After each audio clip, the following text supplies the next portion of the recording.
দেশি স্টাইল লাল লাল ঝাল ঝাল চিকেন কষা খুব সহজেই বাড়িতে বানিয়ে নেওয়ার জন্য প্রথমেই চিকেনটাকে ভালো করে ধুয়ে তার মধ্যে পরিমাণ মতো লবণ, হলুদ গুঁড়ো, কাশ্মীরি লঙ্কা গুঁড়ো, আদা বাটা, রসুন বাটা, পেঁয়াজ বাটা, টক দই, জিরে বাটা, ধনে বাটা, ঝালের জন্য শুকনো লঙ্কা বাটা আর অল্প করে সর্ষের তেল দিয়ে ভালো করে ম্যারিনেট করে এটাকে আধা ঘন্টা ঢাকা দিয়ে রাখতে হবে।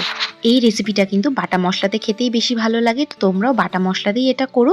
এরপর কড়াইতে তেল গরম করে তার মধ্যে গোটা গরম মশলা, তেজপাতা, চিনি এবং জিরে ফোড়ন দিয়ে পেঁয়াজ কুচিটাকে ভালো করে ভেজে নিতে হবে। পেঁয়াজ ভাজা হলে তার মধ্যে টমেটো পেস্ট দিয়ে সেটাকে আরও 2 মিনিট রান্না করে তার মধ্যে ম্যারিনেটেড চিকেনটাকে দিয়ে ভালো করে মিশিয়ে নিয়ে আমাদের 5 মিনিট করে ঢেকে একদম লো টু মিডিয়াম আছে 3 থেকে 4 বার এটাকে কুক করতে হবে। যখন হাড়ের গা থেকে এভাবে চিকেনটা ছেড়ে যাবে তখন সামান্য পরিমাণ গরম জল দিয়ে এটাকে আরও 5 থেকে 7 মিনিট কুক করে নেবে। ব্যাস, আমাদের চিকেন রেডি। সবশেষে শাহি গরম মশলা আর একটু ওপর থেকে ঘি ছড়িয়ে নিয়ে গরম গরম রাইসের সাথে সার্ভ করো আমাদের দেশি লাল লাল ঝাল ঝাল চিকেন।